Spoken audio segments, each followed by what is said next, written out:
इस कॉन्वेंट में भगवान की पूजा होती है, लेकिन रात होते ही यहाँ कुछ और ही जाग उठता है। एक नन जो जिंदा नहीं है और जिसका सच जानने के बाद आप अकेले अंधेरे में खड़े नहीं रह पाएंगे। मूवी की शुरुआत करते हैं। मूवी शुरू होती है और हम रोमानिया का एबी कैसल देखते हैं जिसमें बहुत सारी नन रहा करती थी। इसमें से हम दो नन को देखते हैं जो कि एक रूम की तरफ जा रही थी।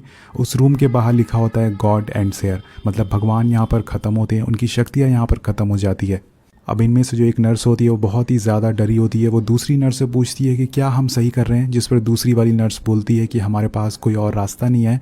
अब दूसरी नन एक बड़ी सी चाबी लेकर उस रूम में जाती है, लेकिन उसके अंदर जाती ही हमें उस नन की चीख सुनाई देती है और जब वो रूम से बाहर आती है तो वो पूरी तरह से खून से लथपथ होती है। वो दूसरी नन को वही चाबी देती है और बोलती है कि तुम्हें ये करना ही होगा, नहीं तो वो शैतान यहाँ से छूट जाएगा। ये बोलते ही उसे खींच कर कोई अंदर ले जाता है और ये देखकर वो जो पहली नन होती है वो बहुत ही ज़्यादा डर जाती है। वो भागकर एक रूम में जाती है और डिसाइड करती है कि वो अपनी जान दे देगी। जब वो पीछे मुड़ती है तो वो देखती है कि क्रॉस उल्टा हो चुका है और एक शैतानी आत्मा उसकी तरफ आना चालू कर देती है। इसके बाद वो खिड़की से कूद कर अपनी जान दे देती है और यहाँ पर दोस्तों हम उस चुड़ैल का एक साया देखते हैं जो कि बहुत ही ज़्यादा खतरनाक होता है। अब अगली सुबह हम एक फ्रेंची नाम के बंदे को देखते हैं जो कि कैसल में दूध सप्लाई किया करता था। वो यहाँ पर उसी नन को लटकता हुआ देखता है और यहाँ पर उस नन को कौवे खा रहे थे और ये देखकर वो बहुत ही ज़्यादा डर जाता है। अगली बारी दोस्तों उस नन की जो रस्सी होती है वो टूट जाती है और नीचे आकर गिर जाती है। फ्रेंची इस सारी कहानी को वेटिकन सिटी में बता देता है, जिसके बाद हम वेटिकन सिटी में फादर बर्ग को देखते हैं और जिसे फादर बिशॉप ने यहाँ पर बुलाया था। यहाँ पर सभी फादर की मीटिंग होती है और सभी लोग फादर बर्ग से बोलते हैं कि उन्हें रोमानिया में एबी में एक न्यूज़ पता चल रही है जिसमें कि एक नन ने आत्महत्या कर ली थी और उन्हें इसके बारे में पता लगाने के लिए वहाँ जाना होगा। इसमें फादर का साथ देंगे सिस्टर एरीन जो कि अभी पूरी तरह से नन नहीं बनी है, लेकिन दोस्तों जो फादर बिशॉप होते हैं वो बताते हैं कि सिस्टर एरीन वहीं पली बड़ी हैं और उन्हें इन सब चीज़ के बारे में बहुत ही ज़्यादा नॉलेज है। अब फादर सिस्टर एरीन से मिलते हैं और यहाँ पर उन्हें रोमानिया के बारे में बताते हैं, लेकिन एरीन बोलती है कि वो कभी रोमानिया गई ही नहीं। वो फादर से सॉरी बोलती है और बोलती है कि लगता है आप लोगों को मुझे चुनने में कोई गलती हो गई है, जिस पर जो फादर होते हैं वो बोलते हैं लेकिन नहीं, वेटिकन ने उसे चुना है, इसका कोई ज़रूर कारण होगा। और इस सीन के बाद फ्रेंची को एक विजन आता है जिसमें उसे बहुत सारा खून देखता है और वो डर कर उसकी आँख खुल जाती है। यहाँ पर उसे मिलने के लिए फादर और सिस्टर एरीन भी आ चुके होते हैं। यहाँ पर फ्रेंची उन्हें बताता है कि वो एबी में खाने पीने का सामान पहुँचाता है क्योंकि नर्स उस कैसल से ज़्यादा बाहर नहीं आती है।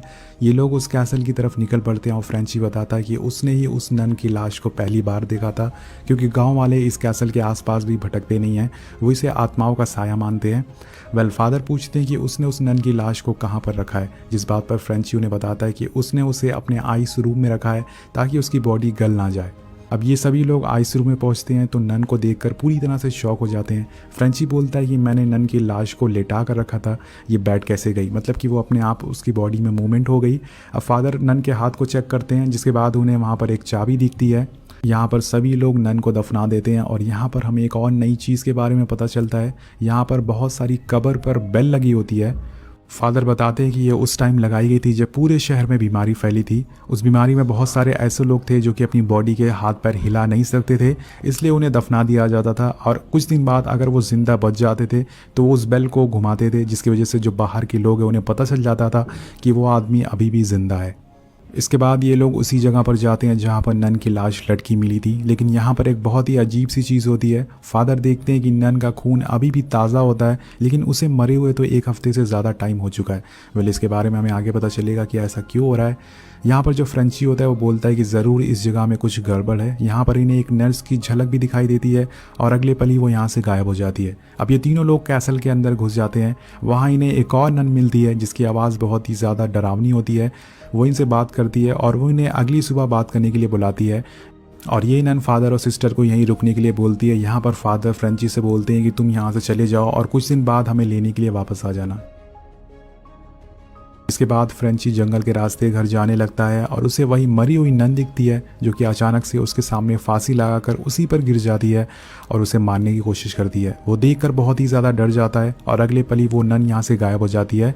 अब रात में हम फादर और सिस्टर को बात करते हुए देखते हैं, जिसमें सिस्टर बताती है कि उसके बचपन में उसे कुछ विजन आते थे। ये देखकर उसके फादर उसे पागल समझने लगे थे, लेकिन जब चर्च को इसके बारे में पता चला तो फादर बिशॉप ने उसकी मदद की।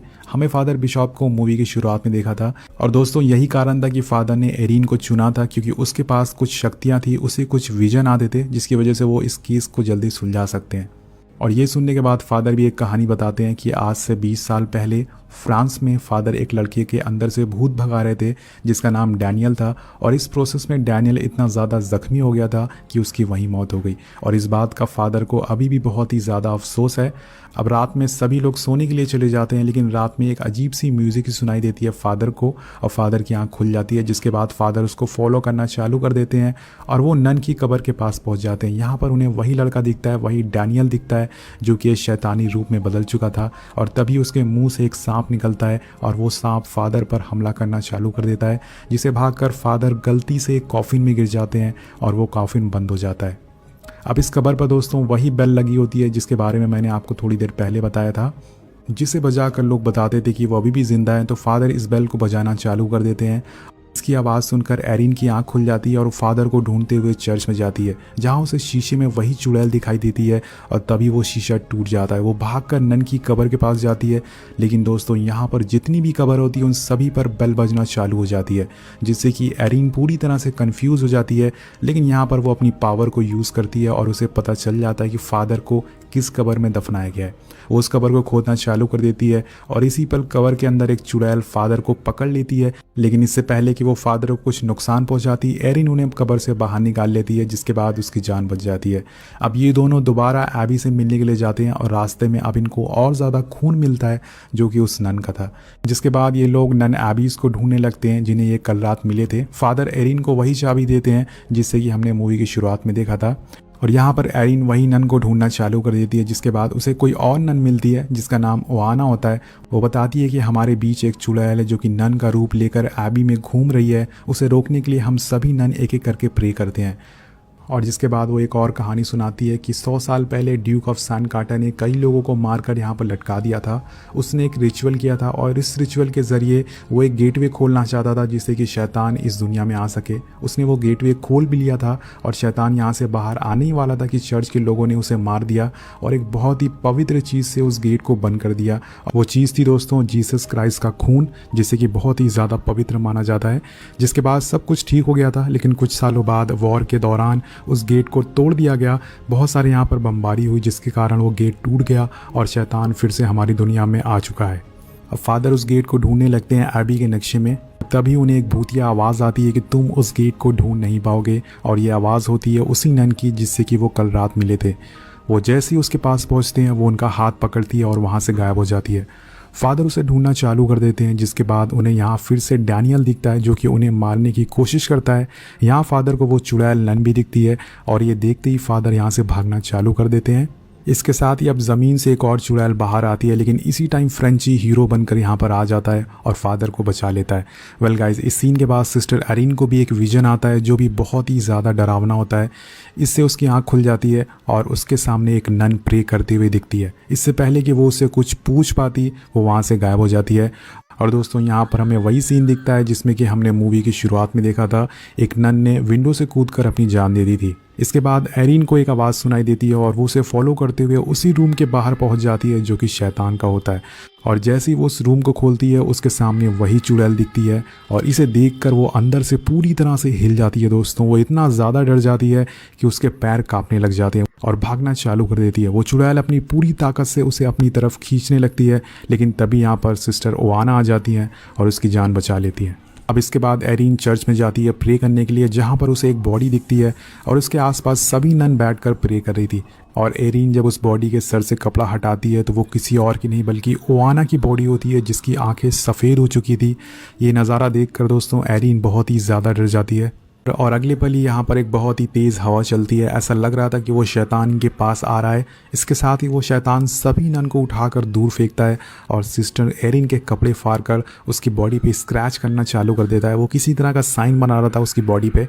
यहाँ लेकिन एरिन उससे डरती नहीं है, वो लगातार प्रे करती रहती है।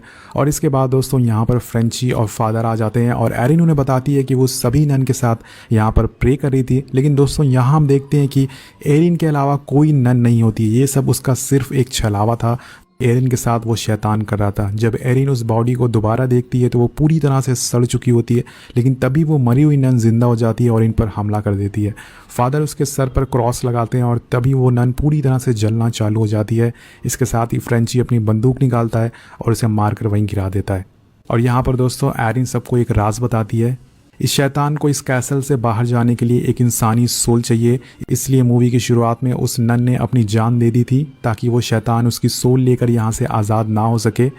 वेल गाइज, हमें लगता था कि उस नन ने आत्महत्या करी थी, लेकिन वो एक सैक्रिफाइस था, एक बलिदान था उस शैतान को यहाँ कैद करने के लिए।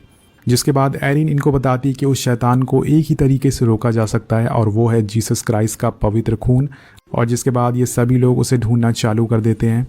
यहाँ पर ये लोग मैरी की एक मूर्ति के पास पहुँच जाते हैं जिसके हाथ में रोशनी निकल रही थी और ये रोशनी एक तरफ इशारा कर रही थी, वहाँ पर एक कील होल होता है और दोस्तों यहाँ से निकलता है जीसस क्राइस्ट का पवित्र खून। फादर उसे एरिन को दे देते हैं और ये लोग उसी रूम के बाहर पहुँच जाते हैं जिस पर लिखा था गॉड यहाँ नहीं रहते। वेल, यहाँ पर फादर फ्रेंची से बोलते हैं कि सन इट्स टाइम फॉर एक्शन, अब एक्शन होने वाला है, आप भी तैयार हो जाइए दोस्तों। जिसके बाद ये लोग उस रूम में घुस जाते हैं और सभी लोग अलग अलग हो जाते हैं। अब एरिन को आगे चलने पर ऐसा लगता है कि उसका कोई पीछा कर रहा था और जब वो पीछे मुड़कर देखती है तो वहाँ एक चुड़ैल नन होती है और इसी पर साइड से एक और चुड़ैल नन एरिन पर हमला करती है। लेकिन एरिन यहाँ से बचकर भाग जाती है और वो एक जगह पर पहुँच जाती है जहाँ वो गेट होता है जिससे शैतान इस दुनिया में आया जा सकता था। और इसके साथ ही एरिन को यहाँ पर बहुत सारे मरे हुए लोग दिखते हैं जिनके सर पर कपड़ा बांधा हुआ था। एरिन इन सभी चीज़ों को समझने की कोशिश करती है कि इसी जगह पर सभी दरवाजे बंद हो जाते हैं अचानक से।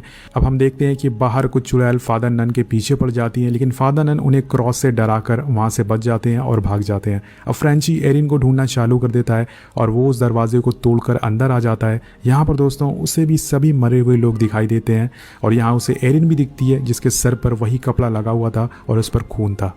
जब फ्रेंची उस कपड़े को हटाता है तो वो देखता है कि एरिन के अंदर शैतानी नन घुस चुकी थी, वो पूरी तरह से बदल चुकी होती है। यहाँ पर वो फ्रेंची को मारने वाली होती है, लेकिन तभी जो फ्रेंची अपना दिमाग चलाता है वो जीसस का ब्लड उसके फेस पर लगा देता है, उसे टच कर देता है जिससे कि वो चुड़ैल एरिन की बॉडी से बाहर आ जाती है। अब वो नन एरिन को पानी में डुबाकर मारने की कोशिश करती है। यहाँ पर दोस्तों फादर भी आ जाते हैं उसे बचाने के लिए, लेकिन यहाँ पर जो नन होती है वो बहुत ही ज़्यादा ताकतवर होती है। वो फादर को उठाकर बाहर फेंक देती है। वो एरिन को थोड़ी देर पानी में रखती है और सोचती है कि वो मर गई। यहाँ पर जो शैतानी नन होती है उसे वो एंटीक चीज़ भी मिल जाती है जिसमें कि जीसस का ब्लड होता है, लेकिन जब वो उसे देखती है तो वो टूटा हुआ होता है और उसमें जो खून होता है वो भी गायब होता है। और इसी पर एरिन अपना मुंह खोलती है और सारा ब्लड नन के फेस पर फेंक देती है। जी हाँ दोस्तों, उसने सारा खून अपने मुंह में छुपा लिया था ताकि वो नन उसे बर्बाद ना कर सके। वेल, नन के मुंह पर खून गिरती उसका फेस जलना चालू हो जाता है और वो पानी में उसी पोर्टल में चली जाती है जिससे शैतान इस दुनिया में आया था। अब सिस्टर पानी में डूबने लगती है, लेकिन फ्रेंची उसे बचा लेता है और अगले दिन हम देखते हैं कि एरिन सभी नन को दफना देती है जिसे वो चुड़ैल ने मारा था। यहाँ पर हम सोचते हैं कि फाइनली वो चुड़ैल मर चुकी है, हमारी दुनिया से जा चुकी है, लेकिन तभी दोस्तों हम फ्रेंची के गले में एक उल्टा हुआ क्रॉस का निशान देखते हैं जिससे कि पता चलता है कि वो शैतान अब इस दुनिया में आ चुका है और उसने फ्रेंची की बॉडी को कब्जा कर लिया है। सो गाइज, इसके बाद हम 20 साल बाद का समय देखते हैं जहां पर एड और लॉरेन एक प्रेजेंटेशन दे रहे होते हैं। वेल, हम इन दोनों को आने वाली फिल्मों में देखेंगे। यहाँ पर ये उसी आदमी का प्रेजेंटेशन दे रहे थे जिसका नाम फ्रेंची होता है। जी हाँ दोस्तों, उसकी बॉडी पर उल्टे क्रॉस के निशान बनना चालू हो गए हैं और यहाँ हम देखते हैं कि फ्रेंची कैसे उस शैतान के वश में आ गया था। और लास्ट में फ्रेंची लॉरेन को उस चुड़ैल का विज़न दिखाता है जिससे कि लॉरेन देखकर बहुत ही ज़्यादा डर जाती है। वेल, यहीं पर मूवी ख़त्म हो जाती है और इसके आगे का पार्ट जो है वो अगली मूवीज़ में आएगा। इस फिल्म की IMDb की रेटिंग बात करें सो गाइज वो है 5.3। वेल, ज़्यादा नहीं है। अगर हम इस फिल्म की बजट की बात करें तो वो है $22 मिलियन और इस फिल्म ने कमाई करी थी अराउंड $365 मिलियन की। तो ये एक बहुत ही सक्सेसफुल फिल्म सीरीज़ है। सो गाइज, अगर आप इस सीरीज़ के आगे आने वाली फिल्मों को देखना चाहते हैं, उनकी एक्सप्लेनेशन सुनना चाहते हैं तो हमारे चैनल को सब्सक्राइब ज़रूर करिएगा। वेल, मिलते हैं आपसे अगली वीडियो में। Thank you so much watching.